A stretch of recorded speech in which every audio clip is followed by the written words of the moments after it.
Assalamualaikum warahmatullahi wabarakatuh. Selamat pagi dan salam sejahtera. Perkenalkan, saya Teddy Suryadi MPD. Saya merupakan dosen tetap pada program studi Pendidikan Bahasa dan Sastra Indonesia di STKIP Persada Khatulistiwa Sintang. Bidang keilmuan saya yaitu Pendidikan Bahasa dan Sastra Indonesia. Nah, saya kali ini akan memaparkan mata kuliah yang saya ampu, yaitu Media Pembelajaran Bahasa Indonesia. Mata kuliah ini memiliki bobot 2 SKS dan merupakan mata kuliah wajib program studi serta mata kuliah prasyarat.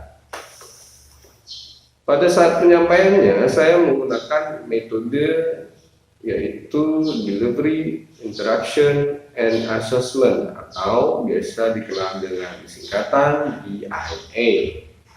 Sebelum lebih jauh membahas metode penyampaian yang saya gunakan, berikut dipaparkan deskripsi singkat mata kuliah Media Pembelajaran Bahasa Indonesia. Mata kuliah Media Pembelajaran Bahasa Indonesia merupakan hal yang paling diperlukan dalam menunjang pembelajaran mahasiswa. Mengingat mata kuliah ini menjadi senjata terbaik untuk terjun ke masyarakat saat nanti mahasiswa menjadi seorang pendidik. Oleh karenanya, mata kuliah ini diharapkan dapat membantu mahasiswa dalam mempraktikkan maupun memproduksi media pembelajaran menjadi lebih kreatif. Di pertemuan ke-11 ini membahas materi pengembangan media pembelajaran bahasa Indonesia. Sebelumnya atau pada pertemuan sebelumnya, mahasiswa sudah ditugaskan untuk membuat prototipe media pembelajaran sesuai dengan materi ajar yang dipilih pada kurikulum Merdeka, baik itu di SMP maupun di SMA. Jadi pada pertemuan kali ini, yaitu pertemuan 11, maka akan membahas tentang pengembangan media pembelajaran. Adapun tujuan perkuliahan di pertemuan ini yaitu yang pertama, mahasiswa mampu merumuskan atau mampu menganalisis kebutuhan dan karakteristik peserta didik. Yang kedua, mahasiswa dapat merumuskan tujuan instruksional pembelajaran. Yang ketiga, mahasiswa dapat merumuskan butir-butir materi secara terperinci yang sesuai dengan tujuan pembelajaran. Yang keempat, mahasiswa mampu mengembangkan alat pengukur keberhasilan. Kemudian yang kelima, mahasiswa dapat menulis naskah media pembelajaran. Kemudian yang keenam, mahasiswa dapat mengadakan tes dan revisi. Nah, itu tujuan pembelajaran yang akan dicapai. Metode penyampaian yang digunakan adalah Delivery, Interaction, and Assessment atau biasa dikenal dengan singkatan DIA. Nah, yang pertama, metode Delivery, saya menggunakan ceramah berbantuan media PowerPoint dengan materi menganalisis kebutuhan dan karakteristik peserta didik, merumuskan tujuan instruksional pembelajaran, merumuskan butir-butir materi secara terperinci yang sesuai dengan tujuan pembelajaran, mengembangkan alat pengukur keberhasilan, menulis naskah media pembelajaran, mengadakan tes dan revisi. Nah, materi tersebut disadap dari buku Media Pembelajaran Bahasa Indonesia yang ditulis oleh Rahmawati Mulyaning Tias MPD, terbit pada tahun 2020. Kemudian pada metode instruction, saya bersama mahasiswa berdiskusi dan bertanya jawab mengenai materi yang telah saya sampaikan. Setelah itu, saya meminta perwakilan kelompok yang telah menyelesaikan pembuatan prototipe pada pertemuan sebelumnya, prototipe media pembelajaran, untuk dijelaskan cara penerapan. Selanjutnya, metode assessment. Penilaian yang saya gunakan berfokus pada pengembangan prototipe media pembelajaran yang telah dibuat dengan indikator penilaian sebagai berikut. Bidang penilaian yang pertama itu aspek cara penyampaian media dengan skor maksimal 40, skor minimal 20. Kemudian aspek manfaat penerapan media, skor maksimal 15, skor minimal 5. Kemudian aspek cara pembuatan media, skor maksimal 15, skor minimal 10. Lalu aspek desain pembelajaran, skor maksimal 30 dan skor minimal 15. Jadi jumlah skor maksimal adalah 100. Berikut cuplikan pertemuan ke-11 dengan materi pengembangan media pembelajaran bahasa Indonesia dan cuplikan prototipe media pembelajaran yang telah dibuat oleh mahasiswa secara berkelompok. Demikian yang dapat saya sampaikan.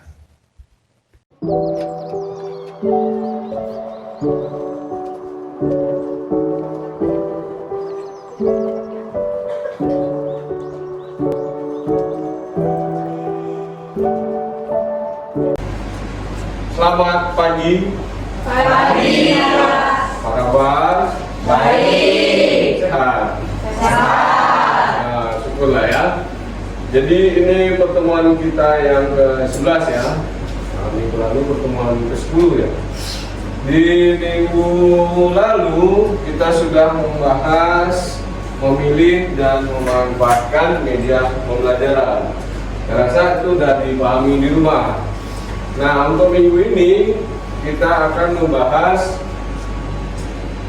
pengembangan media pembelajaran. Namun sebelum lebih jauh kita membahas pengembangan media pembelajaran, kalau tidak salah minggu lalu kita sudah sudah diperintahkan kepada Anda secara berkelompok untuk membuat prototipe media pembelajaran.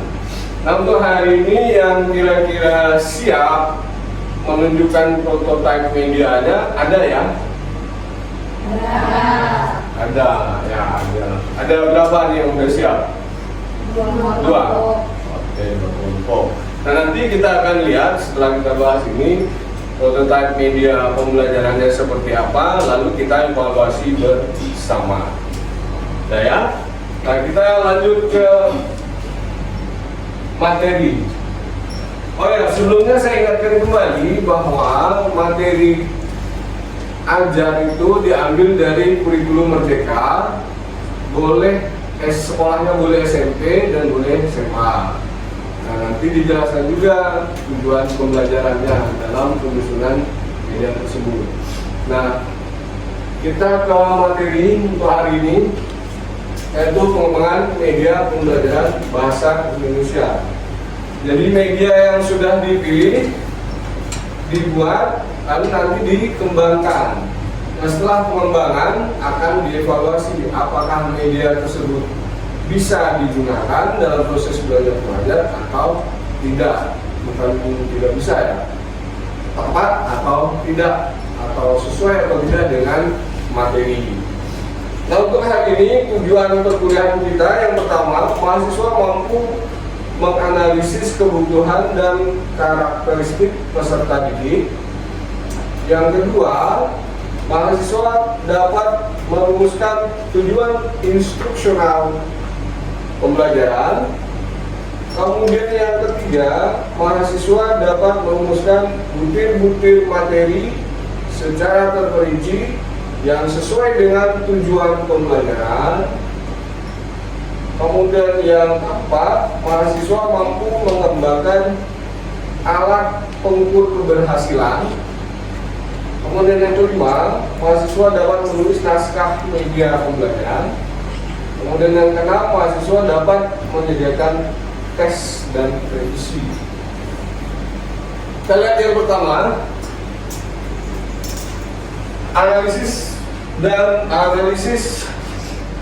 kebutuhan dan karakteristik peserta didik. Jadi yang dianalisis itu adalah kesenjangan antara kemampuan dan sikap peserta didik yang diinginkan. Jadi ada kesenjangan yang saat ini dan yang diinginkan. Ada kesenjangan antara ada perbedaan. Kita inginkan siswa itu mampu, tapi siswanya belum mampu. Nah, hal ini membutuhkan alat bantu berupa media pembelajaran. Gitu, kira. Nah, contohnya dalam pembelajaran membaca, misalkan membaca cepat untuk SMP ya. Kalau SMP berapa kata ya kira-kira? Coba satu orang. Dulu pernah SMP ya. Untuk SMP membaca cepat 150 kata itu berapa menit? Lupa ya? Lupa, nanti diingat lagi. Kalau dari guru harus bisa tahu berapa menit. Nah, ketika tujuan pembelajarannya itu siswa harusnya bisa membaca dan waktunya tepat tetapi belum bisa, maka diperlukan media. Nah, medianya apa? Medianya berupa video latihan membaca. Nah, itu silakan dibuat, boleh cari referensi yang sesuai. Begitu kira-kira ya. Yang pertama, itu analisis kebutuhan dan karakteristik peserta didik. Karakter yang dimaksud tadi yaitu ada beraneka ragam tingkat kemampuan siswa yang tidak bisa kita samaratakan. Nah, disitulah media berperan untuk membantu sehingga satu kelas itu mampu mencapai tujuan pembelajaran yang telah ditentukan. Nah, yang berikut perumusan tujuan. Tujuan pembelajaran itu harus dirumuskan. Nah, sebelum membuat media, kita harus tahu dulu pembelajaran hari ini tujuannya apa dan itu harus dicapai. Merumuskan tujuan pembelajaran, kita harus tahu siapa subjek belajarnya, tentu siswa ya. Kemudian dalam kalimat perumusan kalimat tujuan itu harus ada kata kerja. Coba satu orang, selain kata mampu, kata kerja yang lain apa? Dapat. Silakan. Dapat, Pak. Ya, boleh dapat, boleh memahami. Siswa memahami. Salah ya.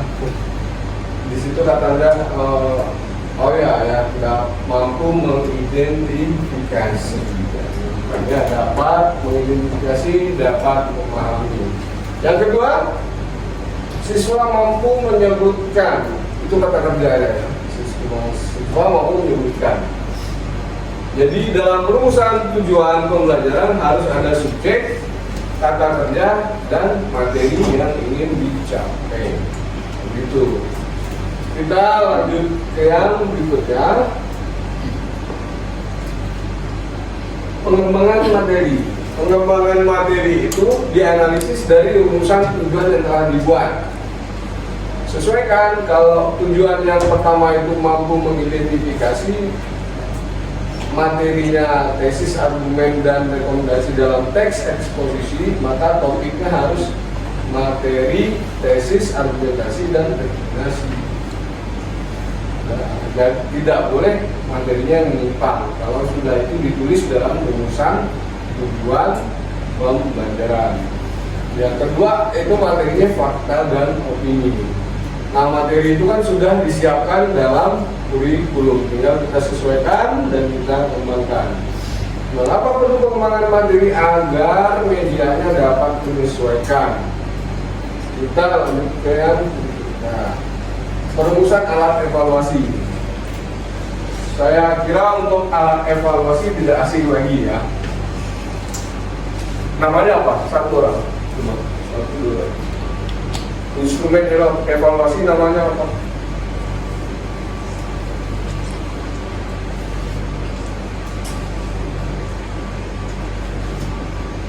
Soal. Soal ada berapa jenis? Dua. Silahkan jelaskan, satu orang berangkat tangan. Instrumen evaluasi bentuknya apa? Soal. Ada latihan ganda atau esai. Ada juga esai. Ada pilihan ganda dan Esai. esai. Kalau yang pilihan ganda itu seperti apa? Dia ada pertanyaan terus ada jawaban. Terus Kalau yang esai itu jawabannya berupa penjelasan. beberapa penjelasan tergantung ke Ya, pertanyaan. Jadi itu yang dinamakan dengan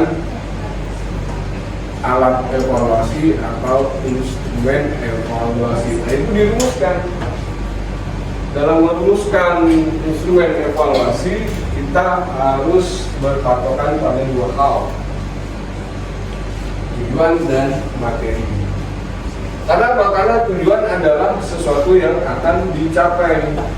Yang dicapai apa? Materi ajar itu. Apakah siswa sudah mampu atau belum mampu menerima materi tersebut, menguasai materi tersebut. Ya. Nah kemudian setelah itu selesai kita buat, sebelum menyusun media pembelajaran, setelah materinya dapat, lalu kita buat konsep atau naskah atau draft media pembelajaran. Lebih ringan disebut dengan outline. Outline merupakan garis besar langkah-langkah yang harus disusun sebelum kita buat medianya. Medianya kan, misal di kelompok sana apa tadi? Kelompok papan pintar. Sebelum menyusun papan pintar, tentunya kita buat dulu apa tujuannya, lalu materinya, lalu rencanakan evaluasinya, baru kita siapkan medianya. Itu kira-kira. Itu kalau media cetak ya. Kalau yang media berupa audio sama, kita harus siapkan outline-nya seperti apa. Jelas yang outline itu harus ada tujuan, ada materi, ada evaluasi. Paham ya? Nah, setelah ini jadi, medianya jadi, materinya jadi, maka Anda harus memvalidasi media tersebut. Divalidasi oleh ahli. Ya, sekarang saya tanya, kalau misalnya Anda di sekolah, Anda ngajar di sekolah buat media, lalu siapa yang akan memvalidasinya? Kan ada dua ya, yang pertama ahli materi, yang kedua ahli bahasa. Nah, kira-kira ini siapa yang akan memvalidasinya, yang menyatakan bahwa media yang Anda buat itu boleh digunakan?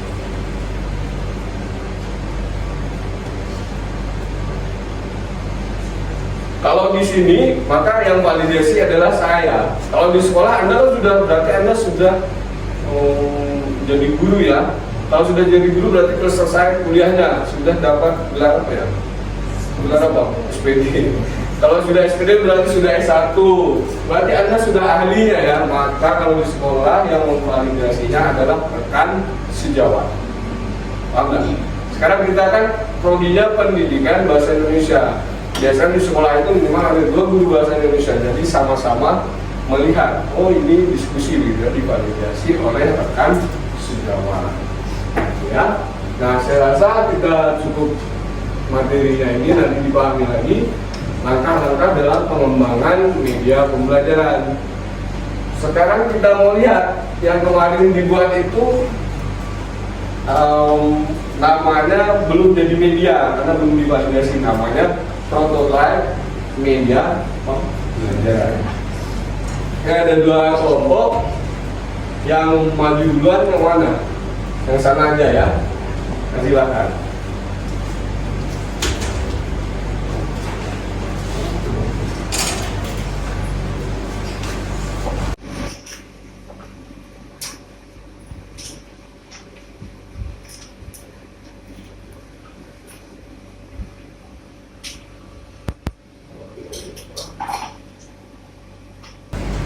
Selamat pagi semuanya. Selamat pagi. Kelompok kami akan menjelaskan prototipe media papan pintar SMP kelas 7. Dengan materi yaitu teks berita menggunakan metode Make a Match. Saya akan menjelaskan cara menggunakan papan pintar. Nah, ini adalah bentuk dari papan pintar yang telah kelompok kami buat. Dan ini ada botol yang berisi nama-nama setiap anggota kelompok. Jadi, cara penggunaannya, pertama, nama yang ada di dalam botol ini akan kami keluarkan. Lalu, nama yang keluar harus memilih salah satu dari amplop yang telah kami siapkan dan mencocokkannya pada jawaban yang ada di belakang sini. Setiap jawaban yang benar akan diberikan 10 poin. Untuk praktek penggunaannya boleh kita lakukan sekarang.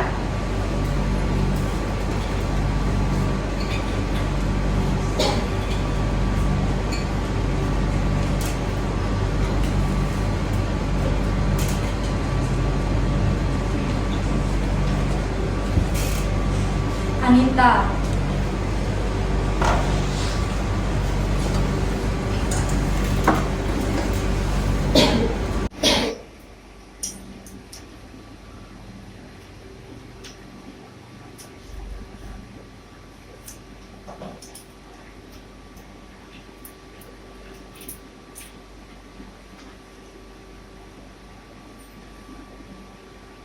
Sebutkan ada berapa kaidah kebahasaan dalam teks berita dan jelaskan apa itu kalimat majemuk. Sebutkan ada berapa kaidah kebahasaan dalam teks berita dan jelaskan apa itu kalimat majemuk.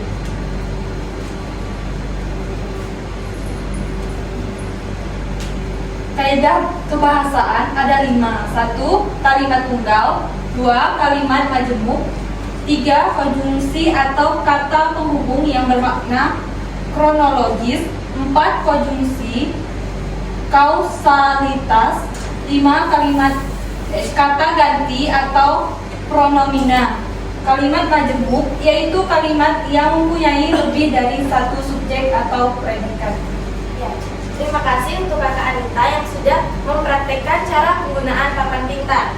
Nah, di sini capaian pembelajaran kami yaitu pertama, siswa bisa memahami bagian-bagian dari teks berita. Yang kedua, siswa bisa menyusun teks berita dengan baik dan benar. Sekian presentasi dari kelompok kami. Terima kasih. Ya, sebentar ya. Nggak apa-apa di sini. Berdiri aja dulu pegang medianya. Nah, dengan papan pintar tadi akan menyamakan atau mampu membuat siswa kemampuannya jadi sama. Misalkan yang tadi siswanya kurang mampu dengan bantuan media tadi memilih, kemudian dapatkan nomor berapa tadi itu 4, lalu dibalik ada pilihan jawaban lalu disebutkan gitu. Inilah fungsinya media, membantu siswa untuk memahami materi yang akan disampaikan. Ya, terima kasih. Silakan kembali ke tempat terlebih dahulu.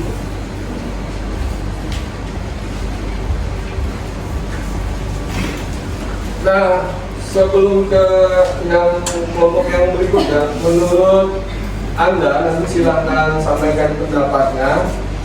Media tadi kekurangannya apa kira-kira? Media apa tadi? Papan pintar. Kekurangannya apa?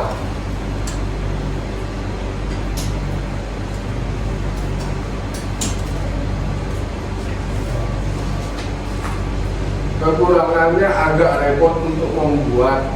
Kita harus buat medianya dari bahan apa itu? Styrofoam. Lalu kita susun dinding kertasnya. Kelebihannya media tersebut mudah didapat bahannya. Misalkan kalau Anda suatu saat nanti bertugas di daerah terpencil, nah media tersebut masih bisa dibuat, masih bisa digunakan. Kelemahannya Anda yang repot membuat media tersebut. Nah, mudah-mudahan nanti setelah Anda jadi guru, teruskan untuk membuat media. Nah, yang tadi merupakan prototipe karena kita belum evaluasi. Nah, nanti kelompoknya Desi setelah ini dipraktikkan caranya, nanti dievaluasi lagi di rumah lalu dikembangkan bagaimana cara menggunakan media tersebut dalam proses pembelajaran. Ini kita lanjut ke kelompok Cornelia. Cornelia ini menggunakan media video ya. Nah, silakan ke depan dulu.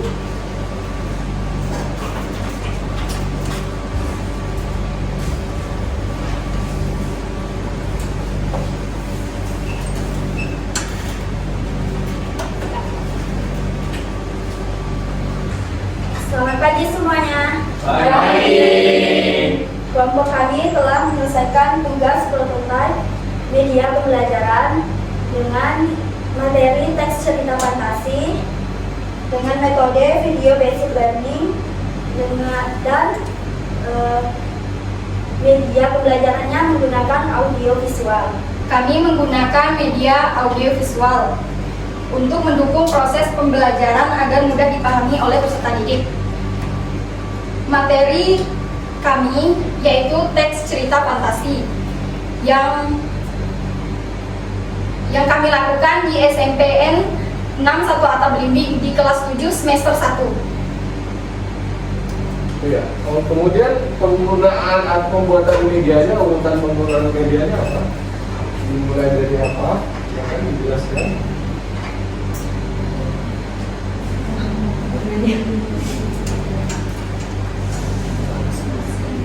Identitas, kemudian Materi yang pertama identitas, yang kedua materi, yang ketiga ada video, tampilan video di kelasnya, dan yang keempat evaluasi. oke. Jadi ini medianya berupa video ya. Kemudian ini ada soal ya. Ada soal ya, silakan duduk dulu. Nah, video ini diterapkan pada saat di kelas atau di rumah? Di kelas ya. Jadi nanti siswanya diminta untuk nonton lalu menjawab soal. Oke, gitu ya. Nah, silakan kembali ke tempat terlebih dahulu. Jadi setelah dua prototipe media yang dipaparkan, maka kita akan melihat bagaimana cara mengevaluasi dari proses pengembangan medianya nanti dikembangkan, kemudian nanti dievaluasi. Nah, silahkan Anda evaluasi di rumah menggunakan indikator atau penilaian media yang telah saya susun, nanti dibuat di rumah bersama kelompok Anda. Lihat ada indikator, ada kriteria, dan ada lebih penilaiannya. Silakan dinilai sendiri lalu tentukan sendiri apakah layak atau tidak. Nah, nanti semuanya dikumpulkan medianya kalau pada di pertemuan berikutnya ya. Kita selesai. Terima kasih atas partisipasinya. Selamat pagi.